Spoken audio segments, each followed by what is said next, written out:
Hazte esta pregunta. Tu vida cambiará. Para obtener respuestas poderosas, respuestas que te muevan al cambio, tienes que saber hacerte las preguntas apropiadas, preguntas mágicas, preguntas poderosas. De eso ahora vamos a hablar con María Pazos, mentora y maestra en metafísica. María, bienvenida. Buenas tardes, Ale. Pues sí, súper importante el saber qué te preguntas a ti mismo para poder recibir la respuesta. ¿Qué podría hacer por ti para hacerte más feliz? Esa es una pregunta que deberíamos hacernos cada mañana cuando nos levantamos, nos estamos mirando al espejo, nos estamos cepillando el pelo, nos estamos arreglando. Esa pregunta es muy interesante hacérsela. ¿Qué podría hacer por ti para hacerte más feliz? Al espejo, mirándome a mí. ¡Pam! Esa pregunta. Y a ver Eso qué es súper sale. importante. Y permitirte fluir esa respuesta. A lo primero cuesta un poco, o lo que te viene no es, quizá lo que estás esperando, pero si lo haces continuadamente, logras alinearte, logras sacar una respuesta para ti. Tú, por ejemplo, María, cuando empezaste a hacer este ejercicio contigo misma, ¿cuáles fueron las respuestas que te salían? Yo me acuerdo que cuando empecé a trabajarme el amor por mí misma, yo me miraba al espejo y me decía que me quería y me aceptaba tal y como era, y me venía: mentira, eso es mentira, yo te odio, no eres lo suficientemente buena, no eres lo suficientemente válida. Y yo seguí insistiendo, decretando ese mismo decreto, Y es como que mi niña interna estaba muy enfadada y no se creía nada de lo que yo le decía, en realidad, nada. Me tocó insistir mucho tiempo, pero porque yo me crié en una familia distorsionada, en una familia donde no me dio tiempo, como quien dice, a tener a mis padres juntos mucho tiempo, solo primer año de vida. Mi padre y mi madre se separaron cuando yo tenía un añito y evidentemente mi madre rehizo su vida de nuevo, se casó de nuevo y bueno, no tuve quizás la infancia más propicia para tener esa nutrición que se necesita en los niños, O sea, ese amor hacia uno mismo. Mi madre se encargaba más de trabajar y de generar ingresos y de estar en otras cosas, quizás, que él está pendiente de mí, que hoy por hoy como adulta comprendo que aquella circunstancia que estaba viviendo era la que tocaba, pero cuando uno es niño, pues evidentemente no lo comprende, Un niño siempre reclama las atenciones de los padres y que los padres continuamente le estén diciendo lo mucho que vale, Lo muy valiosos que son, Entonces, por aquella época, en mi casa, pues no se daba eso. Fuera parte, tampoco a mi madre le enseñaron eso para podérmelo dar a mí, porque eso es la pescadilla que se muerde la cola, Y así seguimos con mi abuela, con mi bisabuela y mi tatarabuela, La parte, digamos, de las mujeres en mi familia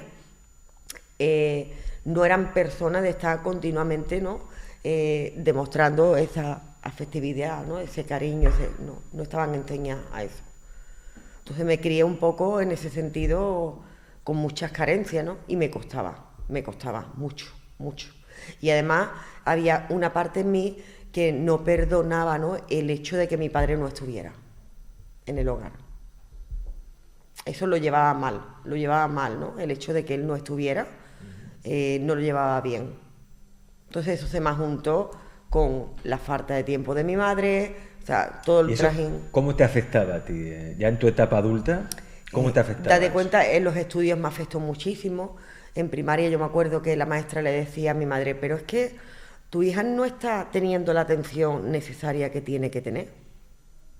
Es que ella parece que está en la nube, ella está en la nube. Tú le hablas y a veces ella no te presta, y te da atención. Y era porque yo no estaba bien. Fuera parte veía a mí que mi madre sufría mucho, que no estaba contenta, que las cosas no caminaban en casa como deberían de caminar económicamente. Porque eso sí, en mi casa las creencias era de que había que trabajar muy duro para poder generar dinero, que no era fácil, que el dinero no crece en los árboles. Eso es lo que tú escuchabas en mi casa, no escuchabas otra cosa. Que comprar un juguete extra que no fuera, por ejemplo, relleno, o no fuera cumpleaños, era algo de rico. Son cosas que en mi casa se expresan, que yo escuchaba, a los adultos expresar. Y todo eso se te queda, todo eso se te queda. Claro, porque cosas que se repiten cuando uno es pequeño, ¿no? Que es una esponja que lo absorbe Total. absolutamente todo, eso se queda ahí grabado y rige tu comportamiento después. Y luego que tenía la manía a lo mejor de decir que es que eres muy torpe, Muy torpe. es que eres muy torpe. Es que ve que no estás en nada, no estás en nada, eres muy torpe. Esas cosas que tú se las digas a un niño de 3 años, 4 años, 5 años, como que no, porque te lo carga. Entonces cuando yo empecé a crecer, estaba creciendo y caminaba hacia mi adolescencia, yo me daba cuenta que evidentemente no me sentía capaz, no me sentía valiente, no me sentía con ganas de poder avanzar y me costó mucho sacar adelante todo, hasta que empecé a enfrentarme al espejo. Hasta que empecé a asumir, digamos, la responsabilidad, ¿no?, de mi vida. De tu hasta felicidad que y de tu vida. Exacto, hasta que comprendí que, bueno, mi madre me había dado lo que sabía darme y que tampoco podía pedirle más, puesto que ella no podía enseñarme, ¿no?, o darme ese afecto que ella no había aprendido a su vez, no lo había recibido anteriormente. Por lo tanto, no podía exigirle, ¿no?, o enfadarme con ella, no tenía sentido. Y empecé a asumir el control y darme cuenta que la situación estaba en mí, o sea, que solo yo podía arreglar esa experiencia, esa circunstancia. Y empecé a hacer una biografía.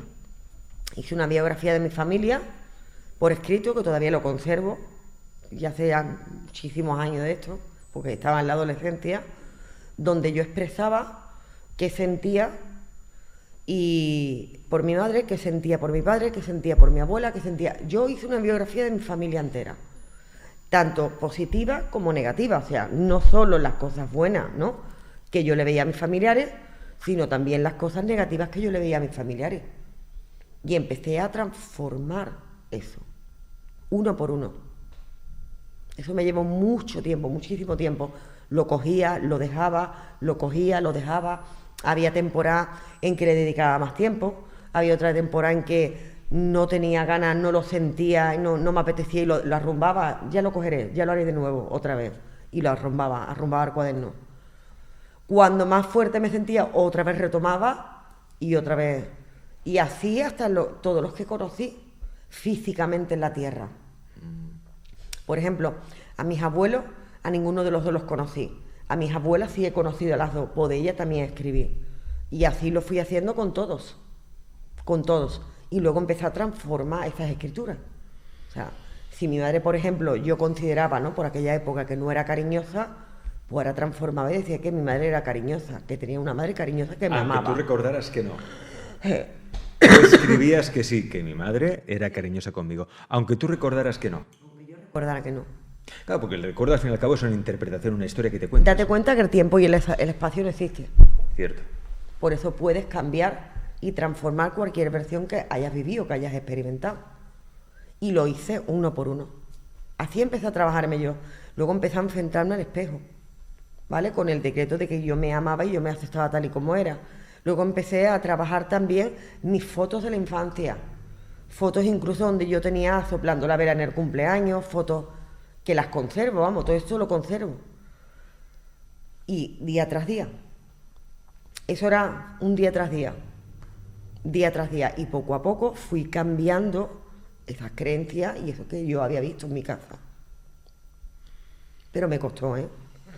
Fijaos lo que siempre propone María, el trabajo con el papel, el trabajo con el espejo, escribir a mano. Lo que dice María, las cosas positivas, las cosas negativas y las negativas, entonces transformarlas, darles la vuelta, ¿no? Hacer una inversión de esa historia. Es que esto que está diciendo María es muy potente. Empecé a enfocarme en las cosas buenas que había en mi gente, empecé a enfocarme en ¿no?, digamos, en las cosas que realmente hacían que me importaba, empecé a enfocarme en las cosas buenas de mi madre y es como que empezó a cambiar un poco mi mundo, ¿no? Mi mundo empezó a cambiar, porque ya mi percepción no era la misma, ¿no? Yo pasé una época muy fuerte, digamos, desde la infancia a la adolescencia de pobre de yo. Porque no he tenido suerte, ¿no? Porque mi familia no tiene dinero, porque no tenemos la casa, ¿no?, de nuestros sueños, porque no tengo los juguetes que me gustan, porque no tengo... Yo era la pobre de yo, ¿no? Yo, digamos que me compadecía mucho a mí misma, como yo digo, no sola en mi cuarto, cuando yo me metía en ese cuarto sola y me enfrentaba a mí misma, a mis mayores miedos, yo he tenido miedos de no poder chillar, de querer gritar y no poder gritar. O sea, y a lo mejor un fin de semana, porque yo me iba con mi padre un fin de semana sí y otro no, que era lo que acordaron legalmente mis padres, y de venir mi padre un fin de semana por mí a recogerme y estaba abajo en la calle esperándome, y yo mirando por la ventana y querer chillar, papá, querer gritar y no poder expresar y poder gritar. De los miedos que tenía. Yo en sí tenía muchos miedos internos, muchas inseguridades. ¿Por qué querías chillar a tu padre o gritar? Para que a lo mejor subiera o me viniera a recoger, ¿no? Porque yo tenía la sensación que se iba a marchar y no me iba a llevar con él. Entonces, ese querer expresar y chillar por la ventana, ¿no? De decir, sube a por mí, ¿no? Llévame, ¿no? Y no poder, no me salía la voz, ¿sabes? Eso te marca, ¿eh? Eso te marca y hay que trabajarlo eso después. Luego mi madre también fue como maltratada por la pareja que escogió, que eso también lo vivencié, como para no trabajar con mi niña interna. Tu niña interna estaba hecha unos zorros. Sí, y además muy enfadada, llena de ira. Por nada chillaba, por nada gritaba, por nada me ofendía. ¿Y cómo cuidaste de tu niña interna? En el colegio siempre estaba sola. ¿Siempre estaba sola? Sola. Es más, hoy como adulta, hoy por hoy, de hecho mi vida siempre ha sido muy solitaria. Yo siempre he necesitado estar mucho conmigo.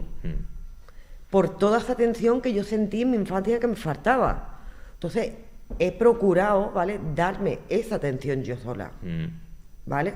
Y la niña estaba muy furiosa. Mi niña interna estaba muy furiosa, muy enfadada con la vida. Le parecía la vida muy injusta. Muy injusta. Y además mis padres cuando venían por mí a lo mejor venían muy tarde en tarde. Entonces no relacionarme con él también me afectaba. Luego el relacionarme con mi madre solo y ver sus circunstancias en su relación que era catastrófica, pues eso ya me tumbaba. ¿Y eso cómo lo cambiaste? ¿Reescribiendo tu historia en papel? Reescribiendo mi historia. Enfrentándome en el espejo, preguntándome a mí misma, ¿pero qué te pasa? ¿Qué te pasa? ¿Qué te pasa en realidad? ¿Qué es lo que sientes? ¿Por qué estás tan enfadada? ¿Qué le tienes miedo? Todas esas preguntas me las he hecho mirándome al espejo. Todas. ¿No? Y a veces me preguntaba, ¿pero por qué? Yo decía, Dios mío, ¿por qué estas circunstancias te tiene que dar, ¿no? ¿Por qué tengo que vivir este tipo de vida, ¿no? ¿Por qué? Luego acabé en un centro, con 9 años, acabé en un centro. Un año entero, la casita se llama el colegio, la casita de Belén, así se llama el colegio en Huelva, un centro que hay para niños, ¿vale? Porque mi madre estaba atravesando por un momento muy malo con su relación, ellos se divorciaron de muy malas maneras y yo acabé en un centro un año. Un colegio donde me levantaban a las 6 de la mañana. O sea, tutelada por el Estado, digamos. Un año. Un año. Un año. Cuando mi madre fue a buscarme a la escuela, ya me habían llevado, menores me había llevado. Ya yo no estaba. ¿Y cómo se vive eso, María? Es duro. Las primeras noches, yo me acuerdo que cuando me acostaban en una litera, no se me va a olvidar, había un cuarto con 2 literas, dormían 4 niñas, y yo lloraba, y lloraba, y lloraba, y lloraba, y mamá, ¿cuándo vas a venir por mí? Mamá, ¿cuándo vas a venir por mí? ¿Sabes? O sea, ahí estaba marcada mi niña interna mucho. Ahí yo creo que fue uno de los momentos más duros de mi infancia. Y se puede, Ale, se puede salir adelante, ¿sabes? Se puede cambiar todas esas cosas. Se puede hacer. O sea, querer es poder. Querer es poder, se puede. Yo lo tengo clarísimo eso. Querer es poder. Luego en ese colegio había una disciplina muy extrema, muy dura. Nos levantaban a las 6 de la mañana para recoger nuestro cuarto, limpiar el cuarto baño, prepararlo todo antes de desayunar, antes de ir a la escuela. Las maestras que habían eran demasiado estrictas, no habían gestos de cariño. Me acuerdo que la alimentación que nos tenían era como una alimentación siempre la misma. Los lunes tal cosa, yo odiaba los hígados de pollo, te lo juro, los aborrecí. Pero la alimentación siempre era muy la misma, ¿no? Muy todo. Y en la escuela luego que iba a estudiar, había profesores que ahí tuve mucha suerte, porque Había profesores que me tenían mucho aprecio y me ayudaban mucho. Pero hasta el año no pude marcharme de ahí, que vino una tía por mí, me adoptó, una hermana de mi madre. Y de Huelva pues a Bollullo, a vivir 5 años. A cursar la secundaria en Bollullo. Pero a muy temprana edad también me sacaron del instituto y tenía que trabajar. Pues se acabó ya jugar con las niñas, jugar al elástico, ya era trabajar. O sea, pasaste a ser adulta Sí. a una edad en la que un niño o una niña no tiene que Se divierte, juega, estudia. juega. Su obligación es el estudio. Y para mí todo eso se acabó. Oh, que tenías a la niña enfadadísima. Que A ni los te 15 miraba. años, ¿vale? Para Huelva, otra vez. Me vine de Anca mi tía para Huelva con mi madre. Y ahí estaba atravesando mi madre un problema bastante fuerte con el arco. O sea que me tocó sacarla de ahí. O sea, ¿vale? hiciste de madre de tu madre. Se intercambiaron los papeles. Se intercambiaron los papeles. Imagínate la niña, ¿no? La niña estaba muy dolida. O sea, la niña interna no creía en la vida, la niña interna creía que mi vida iba a ser un infierno siempre y que las cosas no se iban a arreglar. Pero con la adolescencia empecé a coger timón de mi vida. Y porque llegó a mí, no se me olvidará en la vida un libro, ¿vale? Que es El poder de la palabra hablada, de Florence Scovency. El poder de la palabra hablada. Y ese libro como que me despertó mucho y luego me ayudó mucho a centrarme y a darme cuenta que yo culpaba a mi madre, ¿no? Porque había tenido una infancia mala, yo culpaba, ¿no?, a mi padrastro quizá que no me había querido lo suficiente, yo culpaba a mi padre que sentía que me había abandonado. Total, que era un círculo vicioso donde yo culpaba a todo el mundo. Antes me di cuenta que ellos no tenían la culpa, que la responsabilidad era mía y que como yo me sentía lo elegía yo. Y que como yo me veía también lo elegía yo y que yo podía cambiar eso y empecé a trabajar dentro de mí. Empecé a conectar, bueno, a muy temprana edad ya conectaba con mi abuelo, con mi difunto abuelo, con mi abuelo Francisco, el padre de mi madre. Ese difunto me enseñó muchísimas cosas porque, bueno, de todas las cosas que yo tuve duras, ¿no?, en mi familia, Dios me dio un privilegio, ¿no? Que el privilegio que Dios me dio es que mi madre tenía gracia, tenía dones. Mi abuela, la madre de mi madre, también tenía dones, también veía a los ancestros. O sea, eso es un privilegio que Dios me dio dentro del caos que había en mi familia. Entonces, como cuando yo niña era como especial en el sentido de que yo era muy sensible, sentía mucho las energías. Y yo le preguntaba mucho a mi abuela Francisca: abuela, ¿yo por qué siento esto? Y abuela, ¿yo por qué no experimento lo otro? Abuela, y el abuelo está aquí. ¿Tú me crees? ¿Tú me crees? Que sí, que yo también lo veo, yo también veo al abuelo. Y ella fue la que me inculcó, ¿no? La que me inculcó y la que me enseñó a que la conexión con el otro lado era real y que si yo me apoyaba, ¿no?, en mis ancestros, iba a sacar la fortaleza suficiente para salir adelante. Y soñaba mucho con mi abuelo, incluso lo veía. También es verdad que en las primeras veces me tapaba la cabeza del miedo que me daba.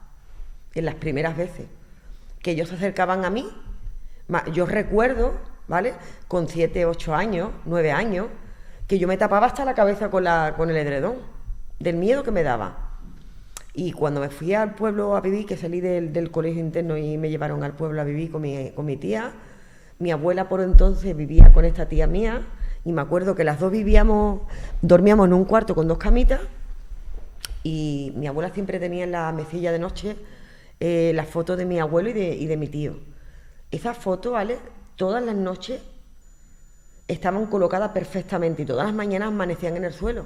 Y lo que yo no entendía, como un cristal, ¿no?, como un portafoto de cristal no se partía desde una altura tan grande que se caía.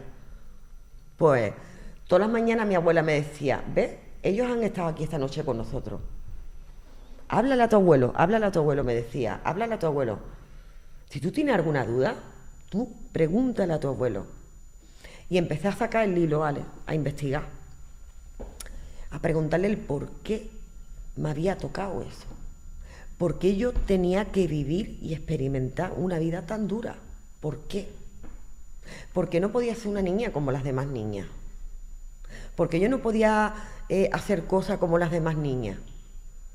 Y mi abuelo me comentó que era mi propósito, que era lo que yo había pactado.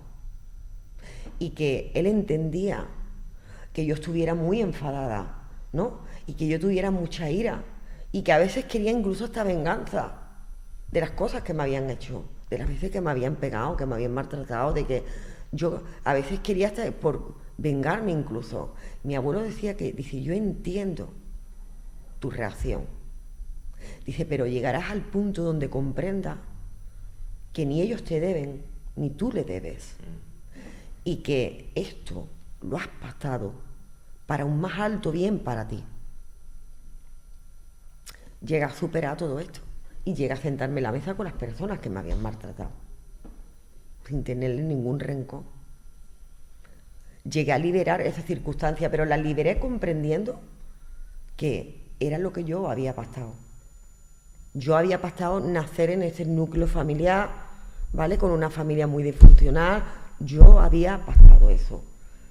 Conocer hasta el hambre, también lo he experimentado en mi casa. También, el comer un pan duro de 4 días, el no poder elegir nada, el tener que llevarme a mi hermano montado en el cuadril y pedir leche a las vecinas para su biberón. O sea, yo he experimentado todo ese tipo de cosas, ¿no? Y hasta que descubrí el porqué. O sea, el por qué era necesario que yo viviera todas estas cosas. Pues quizás si yo no hubiera pasado por todas estas cosas, quizás no hubiera llegado donde he llegado hoy. Era importante, o sea, era importante, tenía que pasar. Incluso las personas que más me chillaban eran las que más me ayudaban. Las personas que más me gritaban o me maltrataban eran las personas que más fuertes me hacían. Que el sufrimiento nadie lo quiere, evidentemente, en su vida. Pero es un gran maestro, ¿eh? Es necesario para poder trascender. De hecho, yo siempre he dicho que no se puede ser un buen terapeuta o un buen guía o mentor si no se ha sufrido antes. No, es porque necesario. No entiendes al otro. Te falta empatía. Exacto. Te falta empatía. Es necesario. Que es básico. Es súper necesario. Y se salió adelante. Y salí adelante. Y terminé la secundaria en Huelva y comencé a trabajar. Y salí adelante. O sea, y mi madre salió del arco y se curó. Costó mucho. Pero lo consiguió. Totalmente. Porque tuvo tu apoyo también. Hoy por hoy de vez en cuando le riño, ¿eh? ¿Sí o qué? Le riño porque a veces no es muy positiva. Tiene tendencia, es como una espiral. Yo creo que esto lo arrastra de a su vez de su madre, de su abuela, de su bisabuela, ¿vale? La necesidad de que le digan, está bien hecho. Esto está bien hecho. Lo has hecho bien. Pero todo eso lo arrastra de la infancia. Pero tiene un crítico interno ahí fuerte. Y a veces le riño, a veces le digo, madre, esto no es así. Esto no es así, no necesites que yo te diga. Reconócetelo tú misma. Reconócetelo tú misma. Siéntete merecedora. Porque a ella le ha costado más. Yo como, bueno, cuando uno es joven, uno abraza todas las posibilidades. Uno hace lo que tiene que hacer para poder superarse, ¿no? Pero cuando uno ya tiene una edad, por ejemplo, 50, 60, 70 años, ya este tipo de personas tienen las creencias demasiado incrustadas, demasiado dentro. Pero las personas jóvenes tenemos mucha facilidad para cambiar nuestro subconsciente. A ver, que una persona mayor también lo puede hacer, ¿no? Evidentemente, pero que todo es cuestión de ponerte. De ponerse, hacerte esas preguntas poderosas. La pregunta con la que abríamos este espacio, que es, ¿qué puedo hacer yo hoy por ti para hacerte feliz? ¿Qué puedo hacer hoy por ti para hacerte feliz? Mirándote al espejo. Regalarte flores, irte a un balneario, masaje, lo que sea. Comer sano, darte un masaje, orar, leer, nutrirte, amarte más, darte un abrazo a ti mismo. Darte un abrazo. También. Es que tú te lo puedes dar todo, esa creencia todo. De que necesitamos que el mundo de fuera nos recompense y llene nuestros vacíos, y el vacío, tu vacío lo llenas tú. Totalmente. Reconocerte que eres valiente, reconocerte que eres capaz, reconocerte que eres merecedora, el hecho, ¿no?, de haber elegido encarnar en esta encarnación, ya tienes que ser muy valiente. Porque digamos que aquí es donde más cuesta experimenta y vivir. Porque en otras dimensiones, bueno, Es todo más liviano. todo telemático, como yo digo, todo pensando, es más fácil. Aquí no. Aquí no. Aquí hay que tenemos hacer, los hay que sentidos experimentar. y cuesta más. Cuesta, pero se puede. Querer Totalmente. es poder. Pero yo entiendo que a veces hay situaciones difíciles, complicadas, que cuestan, pero no os aflijáis, no os estanquéis, pedid ayuda. Aquí está María, para ayudaros en lo que necesitéis, como mentor y maestra en metafísica, que es acompañando a muchísima gente a transformar sus vidas. Ahí tenéis el contacto de María. Cualquier cosa que necesitéis está a vuestra disposición. 687 17 28 82. Y da igual donde estéis, porque María trabaja a distancia, obviamente, hace mentorías a distancia, proceso de la metamorfosis, también lo podéis hacer a distancia. 687 17 28 82, con el prefijo 34 delante, si llamáis o escribís desde fuera de España. También podéis seguir a María en Facebook, María Pazos. María, gracias por estar aquí. Muchísimas gracias.